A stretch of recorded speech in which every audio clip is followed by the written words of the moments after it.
Friends, if you would help me give it up for our session sponsor and our speaker, Jason Myhre of Eventide. All right, man, you got it. Huh? All right. Can everybody hear me? Great. It's a great pleasure to be with you today. My topic, let's see if this works. Great, skip the background. So my topic today, I'm titling it, How Does Investing Fit into the Larger Story of What God is Doing in the World? And I'm going to build, hopefully, some intrigue around that question as we seek to answer it. You know, all of us here at Rethinking Wealth and similar conferences like this are all really asking this question: what does it mean to be a Christian financial advisor? And as many have talked about today, we don't mean a financial advisor who is a Christian, but how does that term Christian modify the practice of financial advice? And so we could actually state the question this way: as a Christian, how should my faith lead me to practice financial advice differently from the world? You heard from Rob West earlier today, and he made mention of a podcast he did with Michael Kitces, the Financial Advisor Success Podcast. This is exactly the way that the world thinks about it. He put the hard question to Rob West, for those of you that had listened, and it goes like this: so, what are you guys doing that's different from what I can do for any of my clients? And Rob actually answered that very well. I was proud of him. He said that it really starts with a different world and life view, a different belief that leads to a different practice. And so I got interested in thinking about this question. And so what I did is I just took some of the big areas of planning that we do, and I just tried to think through in simple terms, what does the world believe, and how does the world practice these areas of financial planning, retirement planning, legacy planning, charitable planning, and wealth management? And then what do Christians believe, and how do they practice? So hopefully this is an encouragement to you. You know, the overarching belief of the world as it relates to financial planning, I think, is my stuff, my money. And so the practice of secular financial advice is really, how can I help you? What do you want to do? And for Christians, it's, of course, everything belongs to the Lord. It's not my stuff.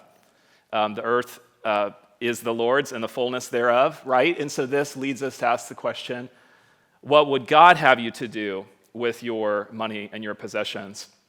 How about retirement planning? The world's concept here is really that of retirement is kind of like perpetual vacation, complete cessation of work, vacations for the rest of your life. And so it's really about saving up for some number that allows you to quit work and go on a formal holiday for the rest of your life. The Christian belief is that the work-rest rhythm that was given in Genesis is a blessing that lasts a lifetime. And therefore, retirement planning is about saving up for a day where we are no longer able to work, but really it's about preparing for just a different season of work in life.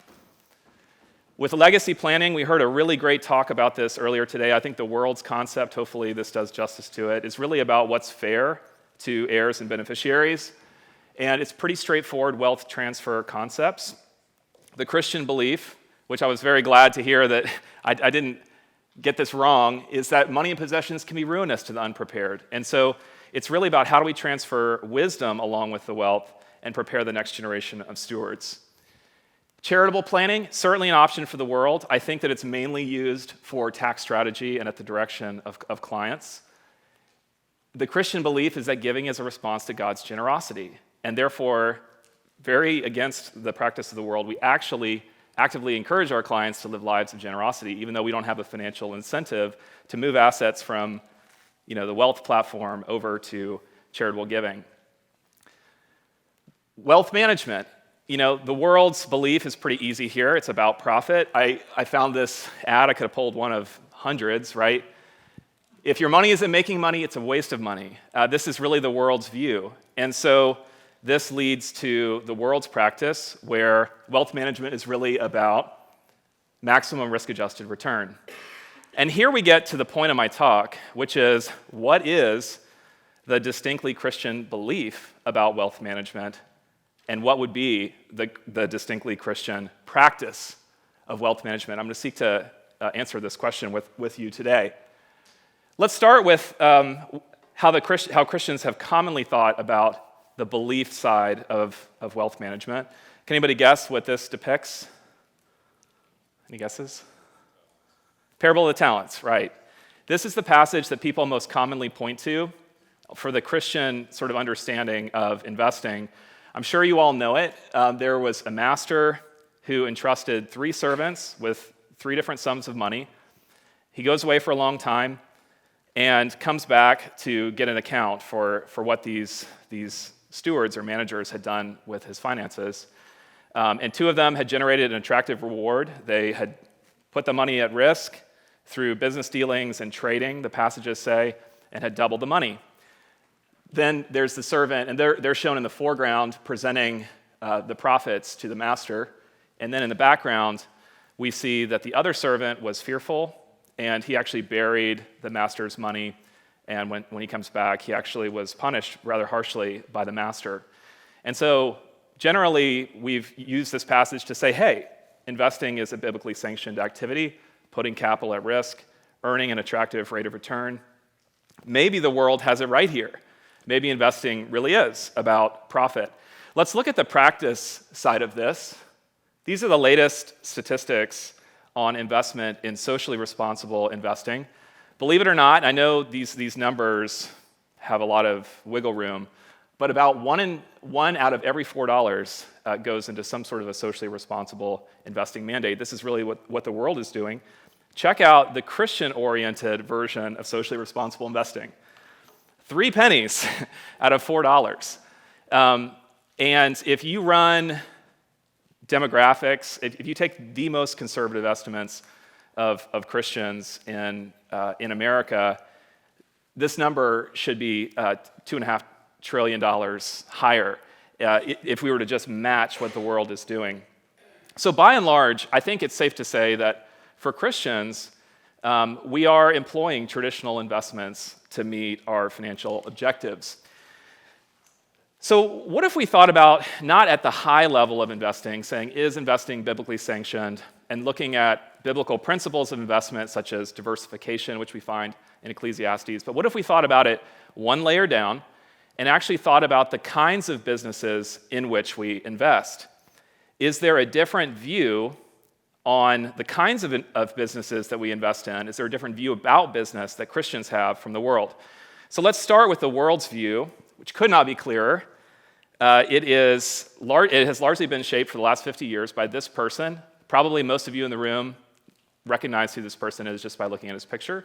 This is, of course, Milton Friedman, the Nobel laureate from the Chicago School of Economics, who wrote a very famous article in 1970 in the New York Times. This is actually a scan from the original newspaper. Perhaps you can read the headline. It says, "A Friedman Doctrine. The social responsibility of business is to increase its profits." And this is the most famous quotation from that article. There is one and only one social responsibility of business: to use its resources and engage in activities designed to increase its profits, so long as it stays within the rules of the game, which is to say, engages in open and free competition without deception or fraud. The purpose of business is about making money. And the business of business is business, is how some people joke about Milton Friedman. And we have a more sophisticated way of talking about that. It's shareholder value maximization to enrich the wealth of investors. Now, I just want to point out, by the way, I don't know if you caught this in the title, it says a Friedman doctrine, right? This is definitely, it's taught, it's a teaching, it's a belief. This is what the world has believed business is all about. Is the purpose of business only about profit? This is what we're going to consider. Well, what has happened under this banner of profit?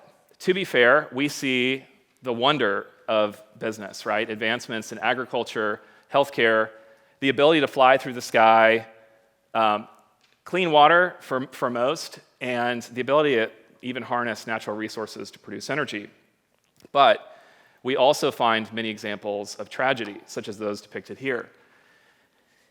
If the purpose of business is to make a profit, then it's very hard to object to a profitable business of any kind, right? These can be very profitable businesses. But I suspect that it's examples like these that cause us to wonder, is this really all that business is about? How do we feel about this? And maybe you yourselves have felt conflicted in passing an investment recommendation across the desk, knowing that it was invested in companies like these. So what is the Christian view? This is what I think the world's view of business is. What would be the Christian view? For that, I want to go all the way back to the very beginning of the story and look at the story of work. Work in all of its manifestations, including in business. It's really fundamentally about that basic gift of work. And so I want to spend some time in Genesis. And as we go through this, I want you to imagine that you don't know anything about Christianity, and you're learning about it by starting at page 1 and reading forward and trying to gather your impression of work from a Christian perspective. So the story begins in a garden, as we all know, and in this story, God himself is portrayed as a worker, right? He creates the cosmos, the heavens and the earth, everything that's in it, over the course of 6 days. Commentators have actually noted that the rhythm of days and God's work cycle, I say it's like watching a man go to work every day and return home. The theme of work is very much a characteristic of God. In fact, it's the very first thing we learn about God, is that he's a worker. This is very, very distinct if you've studied other religions. Then we get this very interesting point in the story, Genesis 1:27. God creates us in his own image. And this, what it means to be made in the image of God, is something that's fascinated theologians throughout all of history. And I do not pretend to offer a complete definition of what that means here today. But at least part of what it means, we might wonder, if we're reading from page 1, again, okay, God's a worker, I'm made in his image, I wonder if work is a part of my story. And I think that is the case. And it's confirmed, I think, when we get to Genesis 2:15, when we receive work as a gift. And I'm going to spend some time on this verse. This will be our Bible study for this session. It reads, "Then the Lord God took the man and placed him in the Garden of Eden to work it and keep it." So first thing I want to point out is that work is a gift. Why do we say that? Well, this was before the human fall into sin, and it's something that was given to humankind. Theologians describe this verse as the creative mandate or the cultural mandate. The word mandate there is coming from this, right? Those of you that do careful Bible study, you key into words like this. The word to is a purpose clause, indicating that work is one of the assignments that was given to humanity that was never rescinded. And this is really work is a part of what it means to be human, and actually a necessary component of living well or thriving or human flourishing. And many people can attest to the feeling of listlessness and purposelessness that comes from a lack of work. Next point in the story, God tells us how to use work. You might say, where do you see this? Well, same verse. And this is where we're going to do a little bit of careful Bible work together. It's contained in these words, work it and keep it. So God takes man, places him in the garden for the purpose of, gives him work, working it and keeping it. Okay, so let's look at this together. This is James Davison Hunter, who I think does a nice job of helping us understand these two words. So if you studied Hebrew at all, I don't know the original languages, but I enjoy reading the more academic commentaries. And one of the reasons I like doing that is because they give you the range of meanings. Hebrew is one of those languages where one word can be translated many different ways, and it's helpful to get a sense for the range of those meanings. So the first word, which translates to work, is this word abad. In the Hebrew derivations of Genesis 2:15, the key verbs are abad, which is translated work, and shamar, which is translated keep. So the first word, which we translate work, has a range of meanings, including work, nurture, sustain, and husband. Commentators talk about how this first word really has this cultivation or developmental quality. So God took the garden and richly resourced it with everything that it would need. except for man, which would come in and bring out or develop what was there in latent potential. So develop is kind of the first category. The latter means safeguard, preserve, care for, or protect. About 70% of the time in the Old Testament, this word shamar is translated as guard, which is really interesting if you think about this in the Genesis account. You say, like, guard against what? And, so man and animal, they were still friends. They didn't have enmity until Genesis chapter 9. And the world exists in primordial harmony. It's just Adam and Eve at this point, and so there's no human enemies to protect against. And so what commentators have noted here is that this second aspect is really about protecting the garden from overwork. So if you kind of put these two together, it has this idea of man was put in the garden to bring out its productive yield without overextending its natural limitations. This quote continues, which I think is just a really beautiful end to this quote here. These are active verbs that convey God's intention that human beings both develop and cherish or sustain the world in ways that meet human needs and bring glory and honor to Him. So there's a really excellent book on business that was written by this person, Jeff Van Duzer. He's the provost at Seattle Pacific University and was formerly the dean of the business school there. He wrote a book called Why Business Matters to God. Excellent. I think it's the best book on business from a Christian perspective. And the book almost entirely builds its case from Genesis. And in summation, he says, from the creation account, we concluded that business is intended to serve the common good by providing goods and services that enable the community to flourish. So if we were to kind of put all this together thus far, we might say that the purpose of work and all forms of working, including in business, is really about providing for the material needs of the world in ways that bring glory and honor to God. And there's really, how do we do that? By developing the world and by sustaining it. Now, of course, we know the story doesn't end here. It falls into disarray, and humanity falls into sin. Now, what happens to work as a result of sin? Well, the work gets harder, right? Thorns and thistles come up from the ground. We now have to work the ground by the sweat of our brow. We also experience death and disease entering into the world. Death came into the world by one man, Adam. And so I think work takes on an additional purpose here, which is, now that the world has this brokenness, one of the ways that we can use work in a God-glorifying manner is to actually restore what is now broken, such as in the case of applying human creativity in business and in biotechnology to cure diseases. We also see, because of human sin, that we get the possibility that now this godlike creativity that we've been given can be warped by sin, where we can actually create products and services that harm our neighbor and bring great dishonor to God. And I think that's why we see those images of tragedy that I showed you earlier. Well, okay, so let me just put it all together here. So the purpose of work and business, I think from a biblical perspective, endures through the fall. So the same purpose I showed you earlier, to meet the material needs of the world and bring glory and honor to God. But now we have three primary ways that business does this: by developing the world, by sustaining it, and by restoring it. Where's profit in all of this, right? We don't see it. And we would say, how might God think about business? I don't know that he would answer that question primarily by saying, oh, it's about profit. I think this is a nice summation of what we see from business. If we look at it from today all the way back through the biblical story, that business is not as it was intended, but a vast devastation has struck it. Nevertheless, it is great in its ruins. Like a glorious cathedral after a bombing, business still displays the grandeur for which it was designed.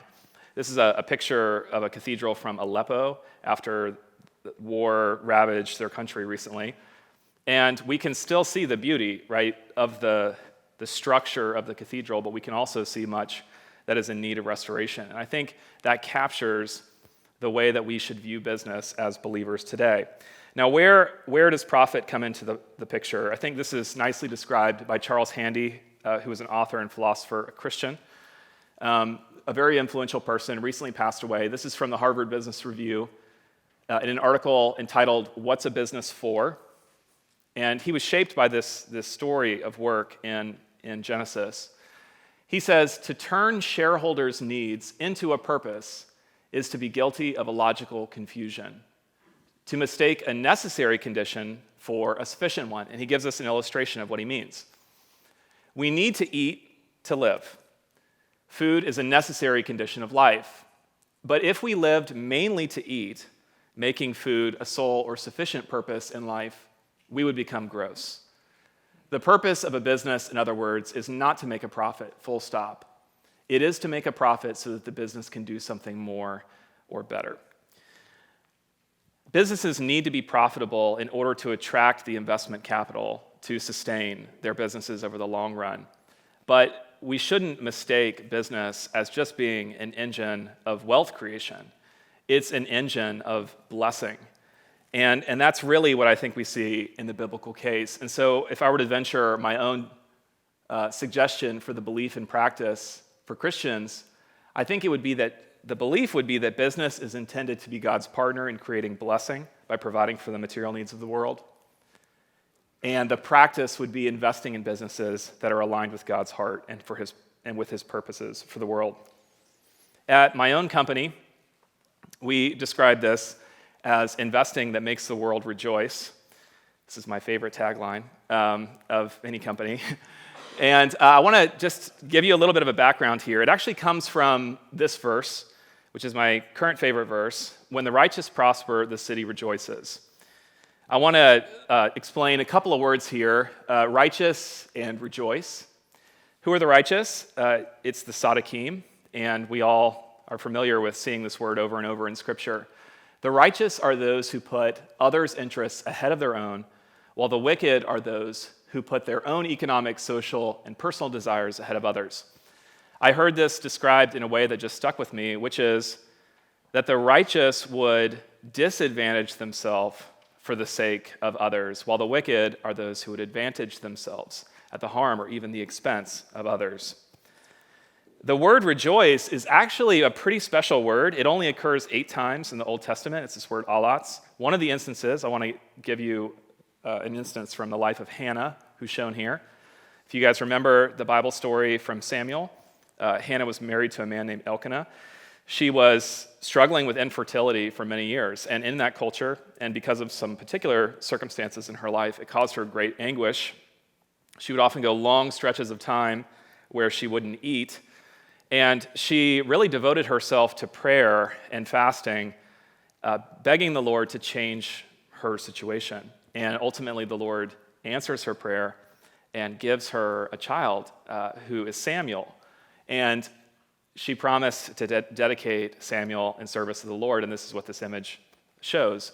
And so when she gets to the temple, the day of dedication, she prays a prayer. She says, "My heart rejoices in the Lord," right? It's that kind of, if you can put yourself in her shoes, like a woman struggling with infertility for a very long period of time, finally receiving her longed for a child, that's what it means to rejoice. And so when we look at this verse, when the righteous prosper, when those who would disadvantage themselves for the sake of others, when that group of people prospers, it means that the city is enabled to rejoice with great exultation, that kind of Hannah celebration from receiving a child. This one verse inspired a whole book written by this person, Amy Sherman. Some of you may know her from Kingdom Advisors, where she's participated some. It's called Kingdom Calling. It's an excellent book.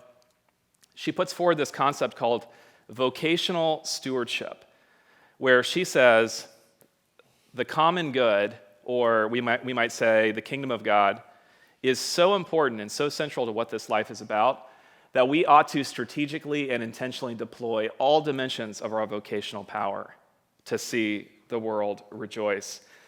She offers a very memorable illustration. Perhaps some of you have heard it. She says that our lives as Christians should be like Baskin-Robbins pink spoons. Y'all feeling inspired? So I don't know if you've ever been to Baskin-Robbins ice cream, but they have these little pink spoons, which are tester spoons. And if you're a customer, you can grab one of the spoons, give it to an employee, and say, I'd love to try mint chocolate chip or cookies or cream, something like that.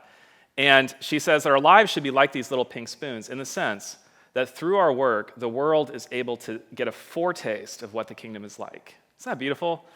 And I'm reminded of Jesus who talked about, let your good deeds shine out before others, that perhaps they may see your good deeds and come to glorify our Father who's in heaven. So I want you to think about your vocational power now and consider the importance of your role. So many of you manage a lot of money for a lot of families, and you direct these large flows of capital. And as a result, your allocation decisions have dramatic effects on the world and on the business landscape and on that purpose of business that we saw in Genesis.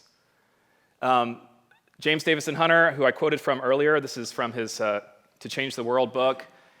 It's about cultural change, and he is really influential in this area. He says, cultures change from the top down, rarely if ever from the bottom up. The deepest and most enduring forms of cultural change nearly always occur from the top down. In other words, the work of world making and world changing are, by and large, the work of elites. If you read his book, it is very easy to see that financial advisors are elites in our society. Your decisions have an outsized effect on the common good, on making the world rejoice. So I think there's a big opportunity here. I think we could say that the high calling of financial advice is really to strategically and intentionally deploy all the dimensions of our practices to see the world rejoice, including wealth management. Wealth management is an opportunity for you to maybe discover or deepen a sense of calling as you work to direct capital to see the world rejoice. How do we put this into practice? I actually think this is quite simple. I think that it is really kind of two things. One is to have a values-based option for clients.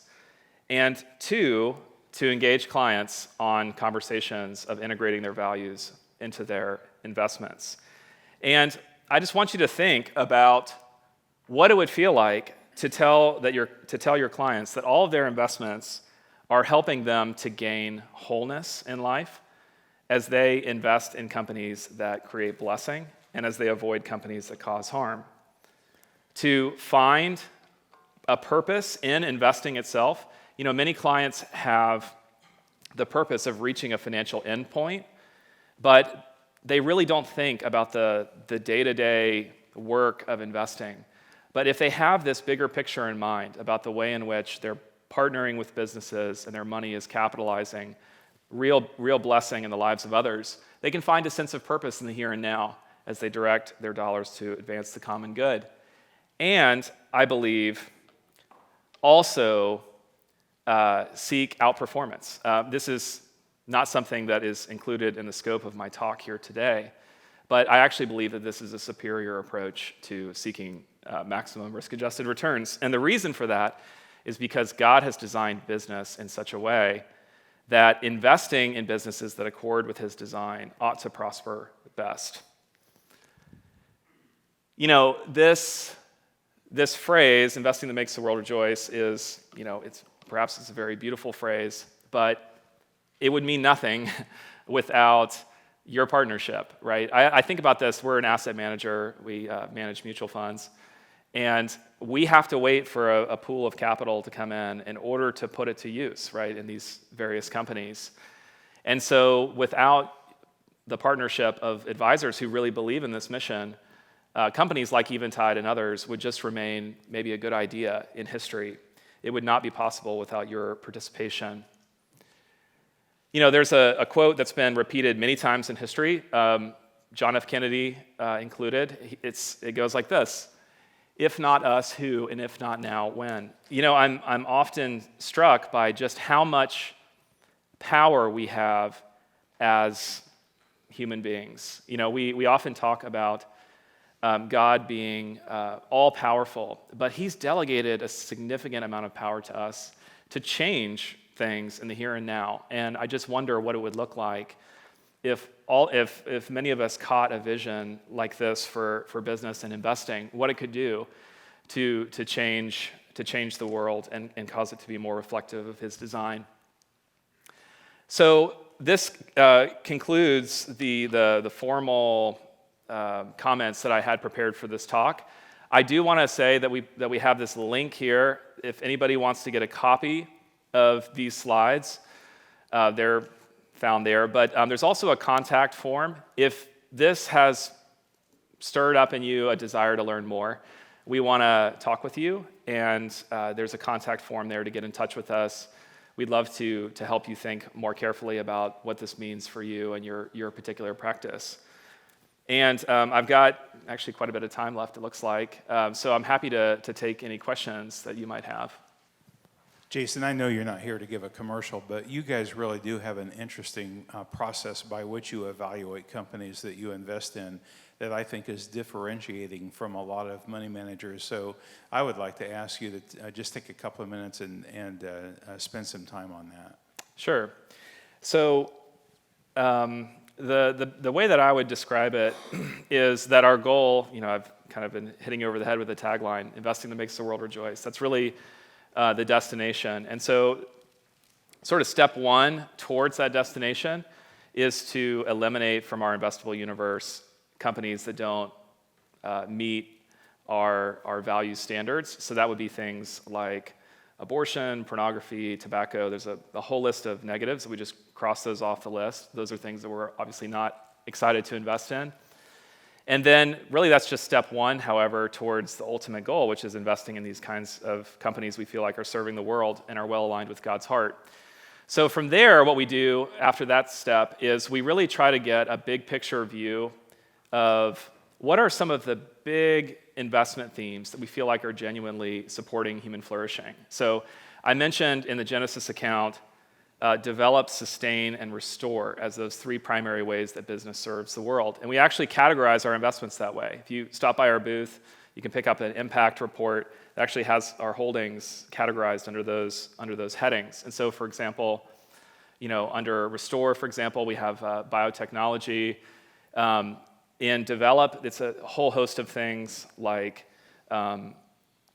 advanced driver assistance systems in automobiles to make driving safer, and a whole array of themes that we discern and say, hey, this is a theme that we can really support. And once we have those interesting themes, we then take a look inside to look for companies that we feel like are operating with integrity and really demonstrating love your neighbor as yourself type of business. And the way we do that is using an approach we call Business 360. So what we're doing is we're trying to say, okay, if we are owners of this company, who are the neighbors that we are affecting through our ownership? And so that's customers, employees, suppliers, host communities, the environment, and then broader society. And we're trying to say, as an owner of this company, will we be in a position to say, yes, we are participating in value creation for each of those 6 stakeholders, the neighbors of business? And so by looking for companies that operate with that service ethic with respect to their stakeholders, we think we can identify companies that we feel like are well aligned with God's heart. It's a great question. Anyone else? Yep, got one here in the back. I'm coming your way, sir. How long's Eventide been around, and how did you get started? Did you start in a garage, or how did it go? I know Finney had to be part of that as well. Yes, yeah, absolutely. So we started in 2008. Terrific time to start a mutual fund company, right? That's right. It wasn't quite all up from there. It was some down before it went up. But we got started. So I'll kind of streamline the story here. I had started a grad program at Harvard. I was searching for what I wanted to do in life. And I was staying in the dorms there, and my resident advisor on my dorm, I got in a conversation with him, found out he was a believer, and I was like, wow, a Christian at Harvard. And I was like, where do you go to church? And he said, yeah, you should totally come with me. It meets here in Cambridge, but you be forewarned, it's actually a tiny house church. There's like 20 people there. And I said, I'm not put off by that. I've seen many different expressions of Christianity over the years. I'd love to come. So I started attending this house church, and in this house church, I met the person who's now our CEO, the person that is our CIO, our Chief Investment Officer, and they were really talking at that time about starting a business together. And we didn't just consider the asset management industry, but we were actually starting with what we felt like were big problems in the world, and then seeing if we could match up our skill sets with that problem. So it was very much a how do we serve the world kind of mentality. Ultimately converged on investing. The reason we picked investing is our chief investment officer, he was saying, man, there's this huge problem in the asset management industry where people sort of just end up investing in mutual funds, which is still one of the most common investment vehicles for retirement, and they have no idea what companies they're owning. Many people don't even know what companies they own. And what's worse, most asset managers aren't considering the companies either. I was at this conference, the Morningstar conference a few years ago. Some of you may know Cliff Asness. He's a very famous portfolio manager for AQR Capital Management in Boston, where I'm from.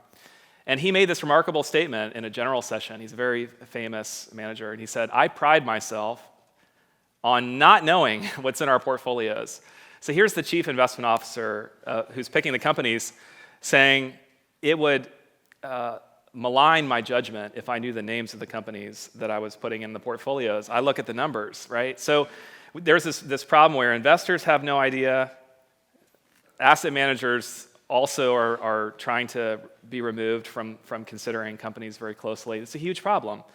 And Finney said, and by the way, I've been investing on my own because I just couldn't bring myself to invest in the common mutual funds that I had available to me. And so perhaps we could spin this up into a product, because there's got to be other people in the world like me who really want their investments to issue from and follow their values. So that's really where it began. We started with just some family and friend money and a little investment club to see if we could prove the concept, and that was kind of our fleece before the Lord, and that proved to be successful. And we've seen sort of one step after another where clearly God's provision has been there along the way. And now we're 11 years in, and it's gone well. Other question? Yeah. Yeah, so after you do your faith-based screening, what does that universe look like in regard to the number of securities? And then how do you how like Ron and Lou kind of talked about knowledge and wisdom? Yep. You do your faith-based screens, and then how do you invest the money at that point? Are you value managers, or you GARP? How do you tie the two together? Yeah. And how many funds do you have? Yeah, it's a great question. So just to repeat it in case you didn't catch the beginning part, after the faith-based screens, how do we employ wisdom in actually investing that money, and what would be sort of the philosophy there? So the faith-based investing screens, it depends on how rigorous you are. We're actually extremely tight on our exclusionary filters, and so it knocks down a lot of companies. We tend to invest in smaller and medium-sized companies where it's not as big of a hit. In the S&P 500, for example, it could knock down as many as half of the companies in the S&P 500, depending on what you're screening for. It's not quite as onerous within small and mid-cap space. But we actually don't view that as a restriction. We think that's converging on the most attractive companies. Again, the upside-down logic of the kingdom. From there, I would say the thing that we really are big believers in is having deep domain expertise in a particular industry or niche. So our investment analysts they're deep in one domain of knowledge. So we have two people that are healthcare experts, and so they're MD, PhD, PhD from Harvard, MIT, venture capital work, research, scientist, physician, that's their lane. And then we've got, within technology, we got somebody solely focused on technology from an MIT background. We've got a person his whole work has been around clean tech. And so we've got these narrow slices of the market that we're looking to invest in. And if you just kind of swim in that world, you eventually pick up on companies that you hear other industry experts talking about. That's another thing I would say is we leverage what's called expert networks. So you can pay a bunch of money to be put into a phone call with people that are experts in a particular discipline, and you can ask them questions. So these can be former C-level officers of companies. It can be people that are in the research or academic side, and you can just ask them, what do you think are the best companies in this space? So industry expertise is definitely the driver for us of return. And we are definitely big on buying companies at a discount to intrinsic value, which we measure through discounted cash flow. Well, thank you so much for letting me share with you today. Really appreciate it. Thank you.